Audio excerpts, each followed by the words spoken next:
Hello guys, welcome. Collective reading tayo ngayon. Tingnan natin kung kaninong energy to. Be open-minded po, hindi po halos lahat makaresonate, kaya piliin nyo na lamang. And thank you nga po pala sa mga nag-subscribe, lalo na sa mga bumabalik. Marami pong salamat. Give me the message for collective. Kaninong energy to? Pwedeng sa'yo, pwedeng sa person nyo, kaya piliin nyo kung alin ang inyong energy dito. Meron ditong Two of Wands. Meron ditong akong nakikitang nag-iintay. Nagiging siyang malinaw sa kanyang gustong mangyari. Meron siyang pag-iintay dito. Pwede nag-iintay ng tawag ng trabaho, or iniintay pa rin niya dito yung person niya, or iniintay pa niya dito yung pagbabago. Meron pag-iintay, kumbaga may oras. Then, nakikita ko rin dito the Emperor. Meron ditong Aries, Leo, Sagittarius. Malakas yung Aries. Nandito ka sa moment na alam mo na kung ano yung gusto mong mangyari. May pag-iintay ka, pwedeng iniintay mo yung resulta ng mga ginagawa mo, okay? Meron kang inaasikaso. Yung iba sa inyo gumagawa ng yung ba tipo na meron kang binibuild sa sarili mo, okay? Sabihin natin pangarap mo, or pwede rin sabihin may pagka-boss type ka. Meron ditong self-employed, or hawak mo yung oras mo, ganun yung energy nito. Yung ikaw yung batas, may authority ka, alam mo kung paano i-handle mga bagay-bagay or kaganapan sa buhay mo, no? Sa isang sitwasyon. Kumbaga, ikaw yung nag-uutos. Alam mo na yung diskarte, madiskarte ka, okay? Alam mo yung mga ginagawa mo. Meron kang vision para sa sarili mo, okay? Ito yung nakikita ko sa'yo. May authority. May paninindigan ka. And then, nakikita ko rin dito, no? Yung tipo na good provider ka, lalo na sa mga mahal mo sa buhay. Ayan. Four of Cups. So, meron ditong Four of Cups. Meron ditong gusto mag-healing, yung connection. Meron ditong gusto makipag-ayos sa'yo. Okay? Gusto ng transformation. So, judgment, ano. Meron ka ditong taong ginising. Okay? Ginising siya. Kumbaga, ano, yung kanya mga ginawa dito ay nag-reflect din sa kanya. Kaya may paggising siya. Pero ganun pa man, ano, meron din dito nag-healing. Or pwede rin sabihin ikaw, hinihiling mo yung sarili mo kung nasaktan ka man dito. Meron dito yung Scorpio, Cancer, and Pisces. King of Pentacles. Meron dito yung Virgo, Capricorn, Taurus. Meron dito yung tao na nagiging matagumpay sa larangan ng kanyang trabaho, sa kanyang kapirahan, nagiging stable siya. Masaya siya, okay? Kumbaga, no, nakikita ko dito yung stability sa tao na to. Maganda yung takbo ng buhay niya. Or pwede sabihin ikaw ito. Naging maganda yung takbo ng buhay mo. Maayos ka. Kontento ka kung meron ka. Okay? Page of Wands. So, nafe-feel ko dito meron sa inyo. Yung iba sa inyo yung pagkayang energy. Or meron ka dito makausap online. Ito lang nakikita ko. Yung bang tipo na ikaw yung tipo ng tao na hindi mahalata sa edad mo na ganun ka. Okay? Halimbawa, 30s ka na, no? Pero mukha kang 20s, ganun. So, napakayang ng iyong tsura. Okay, ito lang nakikita ko. Hindi ka mahalata na may edad na. Ito lang nafe-feel ko sa'yo, no? So, nakikita ko dito refresh. Okay, refresh ka, masayahin ka. And then, nakikita ko yung punong-puno ka ng pag-asa. Malakas yung karisma mo. Okay? Ayan, ito lang nakikita ko sa'yo. So, meron dito nakipag-away sa'yo. Okay? Or pwede rin sabihin na meron ka ditong tao na nakaalitan sa trabaho. Or pwede rin sabihin sa relasyon.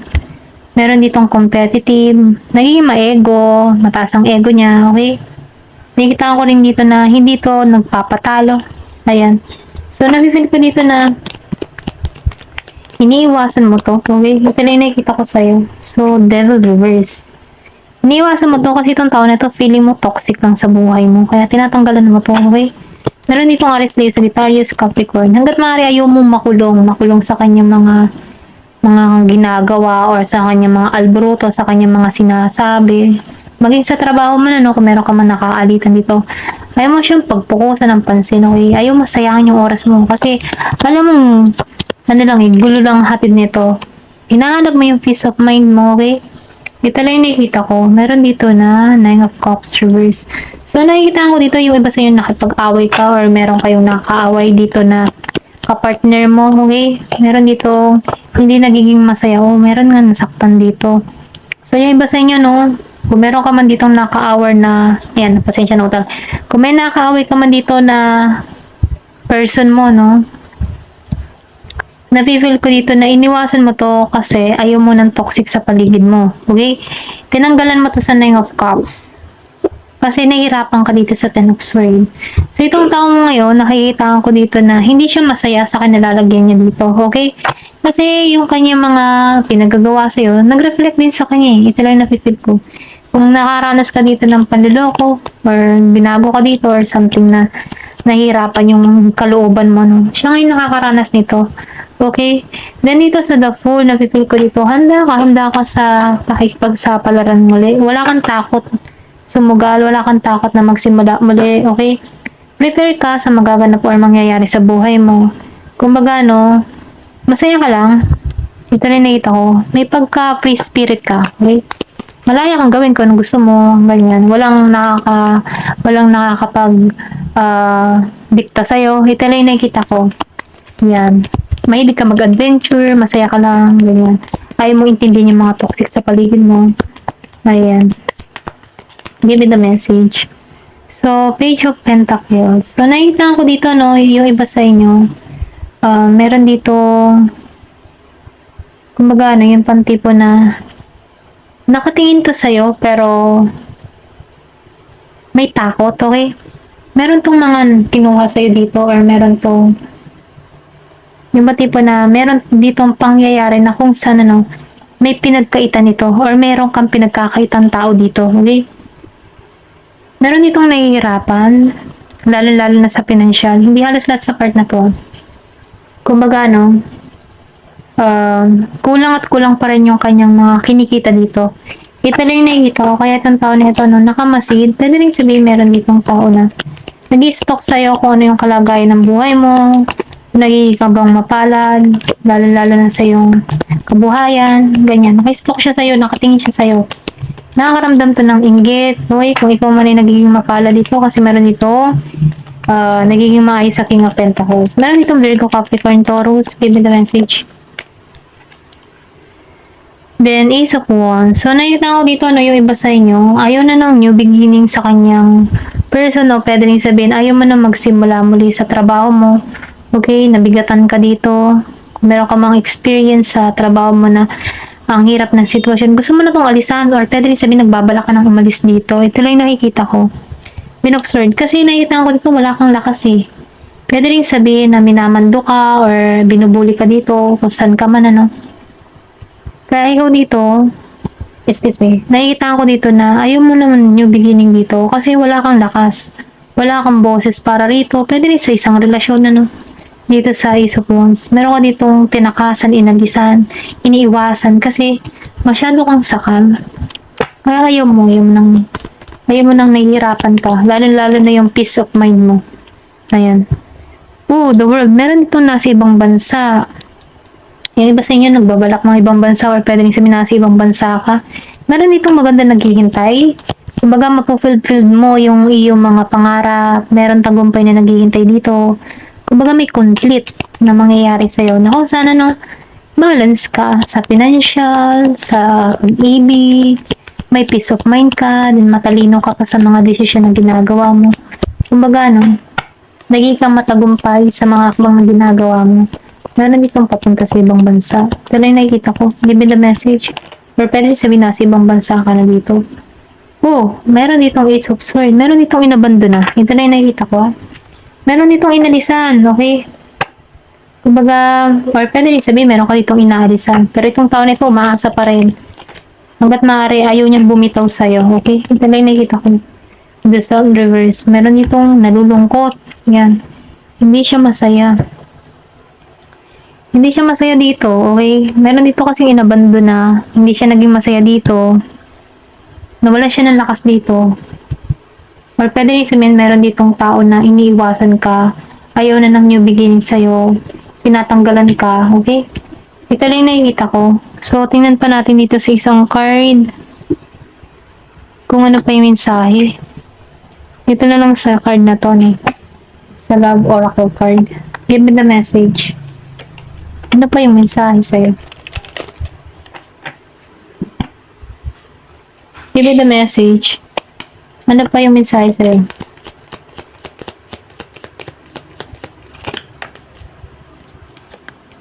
The Chaser. So, meron itong maghahabol. Meron itong hahabol sa'yo, okay? Kasi meron ako nakita ditong inabando na. So, confirmation ano?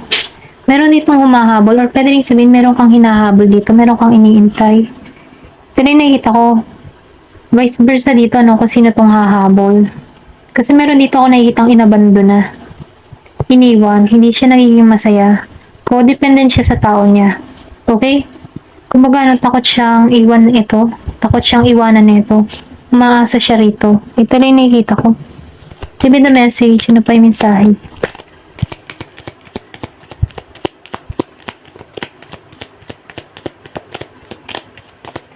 Kumbaga, ano sinasabihan ka dito, no? Kung halimbawa, ikaw inabandon na ka, tapos umaasa ka pa rin dito, ginigising ka dito, na huwag mong hayaan yung sarili mo na ganunin ka, no? Kung iniwan ka, hayaan mo siya. Palayain mo siya.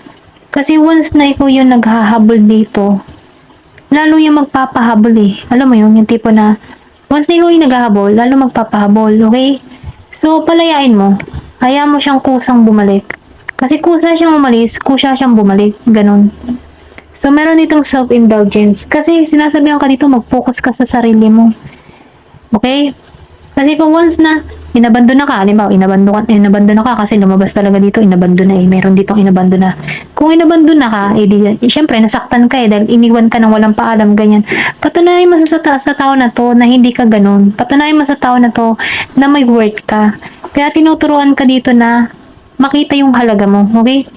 Kasi itong tao nito, kaya inabandon na ka, hindi kasi nakikita nito hindi niya nakikita yung value mo. So ikaw, kung itong tao nito hindi nakikita yung value mo, ikaw mismo, makita mo yung value mo sa sarili mo.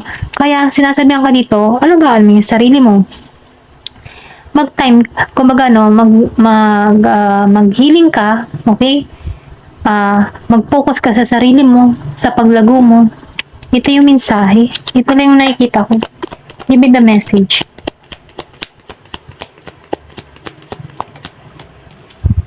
Not today. So, kasi nakikita ko dito eh, sinasabihan ka dito na, ayan oh, iniiwasan kang kausapin. So, ito yung tao na to, galit sa'yo, okay? Pwedeng meron kang nagawa dito. So, kung meron ka mang nagawa ditong kasalanan sa tao na to, hayaan mo na muna siya, okay? Palayain mo muna yung kanyang nararamdaman, yung kanyang galit sa'yo. Hayaan mo muna siyang lumamig. Kung ayaw kang kausapin, di hayaan mo, okay? Kasi once na ikaw ay nagpupumilit, lalo yung nalayo. Give me the message.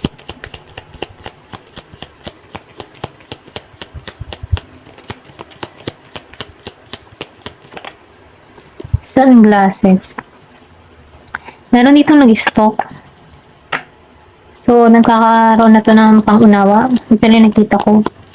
Meron dito, nag-stock. Pwede rin sabihin, ikaw meron kang ini-stock dito. Nakapokus ka sa person mo. So, sinasabihan ka dito, no, mag-focus ka na lang sa sarili mo. Kung iniwan ka, mo na muna siya. Meron ditong love call. Dahil meron tatawag pa rin sa'yo eh. Meron dito, magpaparamdam ng kanyang nararamdaman. Kasi once na nagpo-focus ka sa sarili mo, at nakikita mo yung halaga mo, ini-stock ka pa rin ng tao nito eh, okay? So, hayaan mo siyang makita niya yung halaga mo. Kasi once na hinayaan mo to, nilet go mo to, iisipin ka nito. Pwedeng siya pa yung humabol sa'yo. Okay? Give me the message.